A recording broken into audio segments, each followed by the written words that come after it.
Okay, picture this. You're standing on a heat-scorched plain in Mesopotamia. The air is shimmering. And in your hands, you're holding this small, cracked piece of baked clay, barely the size of your palm. It's rough, it's ancient, and the last person to touch it lived 5,000 years ago. This little object, it holds one of humanity's quietest but most powerful inventions, writing. But this isn't just some old receipt for barley or livestock. The language scratched into this clay is Sumerian. And what's wild about Sumerian is that it's a linguistic isolate, a language with no known relatives. It's totally unique in human history. So this isn't just a forgotten tongue, it's a record of an entirely different way of thinking.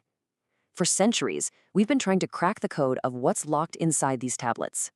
And that leads us to the huge question we're digging into today. What if one of the very first things humanity decided to write down was a system for sorting people? To get to the bottom of this, we're using a totally modern tool to decode this ancient mystery: artificial intelligence. An AI that can scan thousands of these tablets at once and see patterns that have been invisible to us for millennia. So, as the AI started piecing together all these digital fragments, it began to hear a voice rising from the dust. And what that voice was saying was, well, it was systematic and, honestly, deeply unsettling. The first pattern the AI spit out was just startling. The Sumerians weren't just writing down names. They were systematically classifying people. You had the Sagig, which means children of light, and they were always linked to priests and temple staff. Then you had the Namalu, the descendants of darkness, who show up in records about stone haulers and heavy construction workers. This wasn't random at all. It was a deliberate, organized system. So you have to ask, right? Is this what we think it is? Is this the world's first caste system, a rigid hierarchy written into the very DNA of their society, tying your spiritual essence to your job for life? At first glance, it really, really looks that way. But as the AI kept crunching the data, a much more complicated and frankly more fascinating picture started to emerge. What first looked like a simple pyramid of power was actually something else entirely. It was what you might call a cosmic blueprint. And the difference is just profound. See, a hierarchy divides and ranks people, superior, inferior.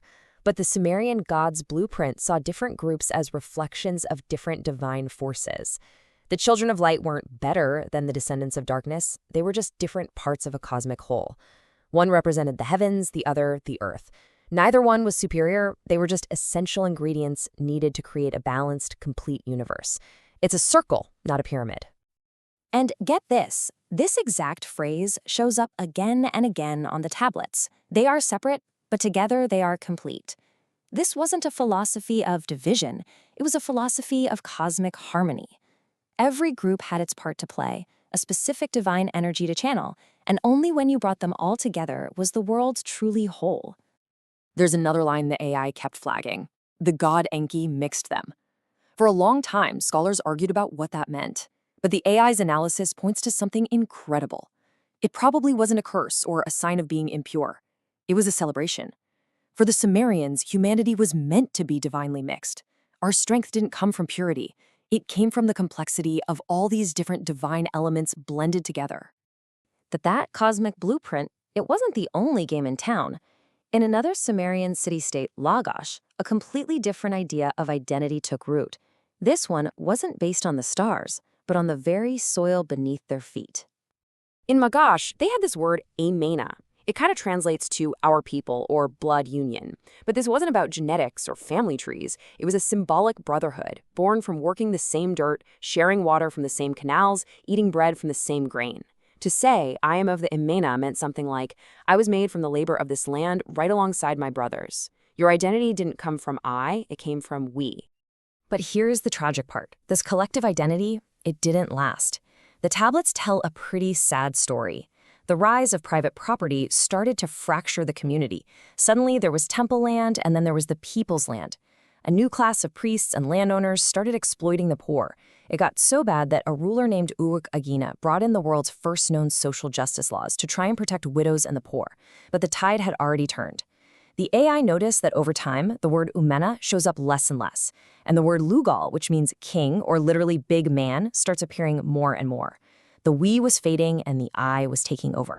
You know, Whenever you create a powerful sense of we, it almost always creates a shadow, a them. And Sumerian of civilization, for all its genius, was built on the backs of a silent, invisible workforce. They were called the Martu, a word for outsiders or Westerners. Think of them as the migrant laborers of the ancient world. They were absolutely essential. They hauled the stone, they dug the canals, they carried the grain. They were everywhere in the society, but at the same time, they were nowhere. The tablets lay out the stark reality of their lives. A Martu could repair the temple, the house of a god, but he was forbidden from building his own home. He could bring life-giving water to the city, but he could never own the land it touched. You see these administrative texts that meticulously count every single bag of grain he delivers, every hour of labor he performs, but they almost never, ever record his name. He wasn't a person. He was a function.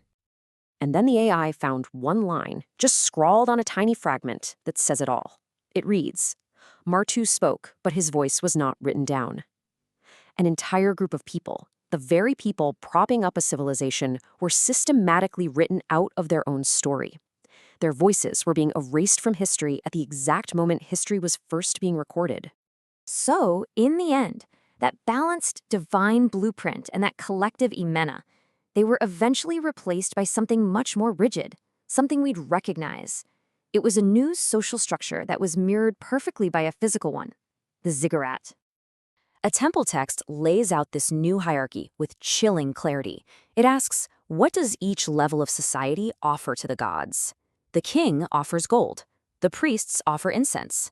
And the people? The people offer their silence. Power was now measured by how close you were to the heavens and how far you were from the earth. The higher you climbed that ziggurat, the further you left the common people, those black earth people, behind. And this is where that ancient echo gets really unsettling. We don't build ziggurats out of mud, brick, and stone anymore, but the structures they represented, the pyramids of power, the nameless workforces, the belief that being close to the top makes you somehow more pure, those structures have never really gone away. They've just changed their shape. And that leaves us with one last big question. 5,000 years after humanity first put a reed to wet clay, 5,000 years after we first tried to define who we are, you have to wonder, have we ever truly managed to step out of the long shadow cast by those very first structures?